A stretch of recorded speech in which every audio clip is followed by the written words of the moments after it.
ఏ ఆలోచన ప్రకారం అయితే వాళ్ళు చేశారో ఆ ఆలోచన ప్రకారమే అవి ఉపయోగపడాలని, అవి పనికి రావాలని వాళ్ళు ఎంతో ఉన్నతంగా ఆలోచించుంటారు. కాబట్టి ప్రేమైనటువంటి దేవుని వారలారా, ఒకసారి ఆలోచించండి. మరి లోకంలో మనుషులు వారు ఎవరైనా కావచ్చు, శాస్త్రవేత్తలు కావచ్చు, ఇంజనీర్లు కావచ్చు, డాక్టర్లు కావచ్చు, లేకపోతే మరి పేదవాళ్ళు కావచ్చు, వాళ్ళలో పుట్టేటువంటి ఒక గొప్ప ఆలోచన ప్రకారంగా ఎన్నో వస్తువులను తయారు చేసుకొని ఆ వస్తువులు వారి ఆలోచన ప్రకారంగా అవి క్రమంగా పని చేయాలని, పని చేయించుకోవాలని, అది ఉపయోగపడాలని, ఫలితం రావాలని ఆశించి చేయించుకుంటుంటారు. కానీ మరి మనిషి యొక్క ఈ దేహ నిర్మాణాన్ని ఎవరు చేస్తారనేది ఒకసారి ఆలోచించండి. మనుషులకు ఉన్నటువంటి ఆలోచన ప్రకారంగా వారి వస్తువులు పనికి రాకపోతే ఆ వస్తువులన్నింటినీ చెడిపోయేస్తారు కదా. ఒకసారి ఆలోచిస్తే మనం కూడా మరి ఈ దేహాన్ని చేసినటువంటి దేవుడు ఈ మానవ జాతి ఆకారాలన్నింటినీ, శరీర నిర్మాణ ఆకారాలన్నింటినీ చేసినటువంటి దేవుడు లేడంటారా? ఆ దేవుడు ఉన్నాడు. ఆయనే మన జీవాధిపతి అయిన దేవుడు, తండ్రి అయిన దేవుడు అని యేసుక్రీస్తు వారు చెప్తున్నాడు. కాబట్టి ప్రేమటువంటి దేవునారులారా, ఆ దేహాన్ని తయారు చేయాలంటే తల్లి గర్భంలో 9 మాసాలు నిర్మాణం చేయాలి. ఆ తల్లి గర్భంలో 9 మాసాల నిర్మాణము, అవయవాలు ఇవి దేనికి పనికొస్తాయి, ఎందుకు పనికొస్తాయి, వాటి వల్ల ఉపయోగం ఏంటి అని ఆ దేవునికి మాత్రమే తెలుసు. లోకంలో ఉన్నటువంటి అందరికీ ఎవరికి తెలియదు. కాబట్టి దేవుడు ఆ దేహాన్ని ఎందుకు చేశాడు అనేటువంటిది మనం ఆలోచిస్తే బైబిల్ గ్రంథంలో దేవుడు చెప్తున్నాడు, మరి సత్క్రియలు చేయటం నిమిత్తమే నేను దేహాన్ని మీకు ఇచ్చాను, నిర్మాణం చేసి ఇచ్చానని చెప్తున్నాడు. సత్క్రియలు చేయాలి కానీ ఆ దేహానికి శాశ్వతమైనటువంటి జీవితం ఉంటుంది.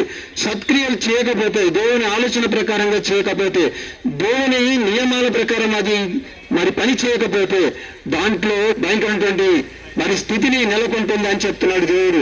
అందుకనే ఆయన ఆలోచన ప్రకారంగా సత్క్రియలు అనేటువంటి ధనము ప్రకారంగా, సత్క్రియలు అనేటువంటి గుణగణాల ప్రకారంగా ఈ దేహాన్ని నడిపించుకోకపోతే ఈ దేహం పాడైపోతుంది, ఈ దేహము నాశనం అయిపోతుంది, కుళ్ళిపోతుంది అని చెప్తున్నాడు.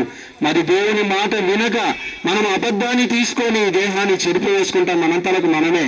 కాబట్టి ప్రేమటువంటి దేవులారా, లోకంలో మరి వస్తువులన్నింటినీ మీ ఆలోచన ప్రకారంగా అవి మంచి ఫలితాన్ని ఇవ్వాలన్నప్పుడు మరి దేవుని ఆలోచన ప్రకారంగా మన దేహాలు పనికి రావాలి, సత్క్రియలు చేయాలి. సత్క్రియలు చేయకుండా మరి లోకంలో ఉన్నటువంటి ఎన్నో భయంకరమైనటువంటి ఆలోచనలతో కూడినటువంటి దుర్వ్యసనాలకు లోబడిపోయి, దుర్వ్యసనాలకు బానిసలైపోయి, మరి అది ఏదైనా కావచ్చు, అబద్ధపు మోసమైనటువంటి క్రియలు, అక్రమమైన క్రియ కావచ్చు, బలాత్కారమైన క్రియ కావచ్చు, మరి అలాగే జాగ్రత్తమైనటువంటి క్రియ కావచ్చు, హత్య అనేటువంటి క్రియ కావచ్చు, ఇవన్నీ మన శరీరాన్ని నాశనం చేస్తున్నాయి.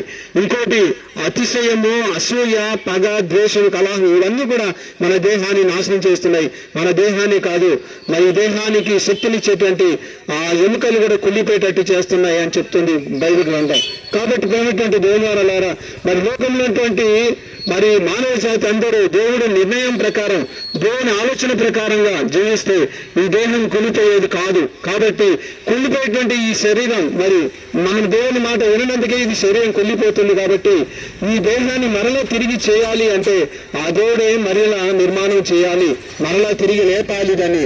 అందుకనే ఆయన సత్క్రియల నిమిత్తం మనం పనిచేస్తే, ఆయన సత్క్రియలు కలిగి మనం జీవిస్తే, ఆయన సత్యవంతుడు, పరిశుద్ధుడు, న్యాయవంతుడు, యథార్థవంతుడు కాబట్టి ఈ దేహము మరల తిరిగి లేపబడుతుందని చెప్తాడు యేసుక్రీస్తు వారు.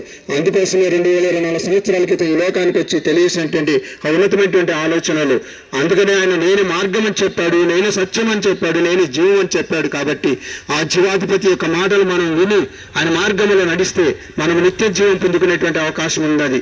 కాబట్టి ప్రేమటువంటి దేవునివారులారా, లోకంలో మనుషులు ఒక వస్తువుని తయారు చేసిన తర్వాత ఆ వస్తువు పనికి రాకపోతే ఎలాగ చెరుపు వేస్తారో, దేవుడు కూడా సత్క్రియమైనటువంటి ఆయన నియమాలు, ఆయన గుణాలు మనం కలిగి తీసుకోకపోతే ఈ దేహం కూడా, ఈ శరీరంలో ఉన్నటువంటి ఆత్మ కూడా నిత్య నాశనానికి వెళ్ళిపోతుంది. ఆయన చెరుపు వేస్తాడు, ఒక చెత్తలాగా తయారైపోతున్నదని చెప్తున్నాడు. కాబట్టి ప్రేమటువంటి దేవులారా, దేవుని ప్రేమకు దూరం కాకుండా దేవుని గుర్తుకు మనం దూరం కావాలి అనేది మనం తెలుసుకోవాల్సినటువంటి విషయం ఎంతైనా ఉన్నది.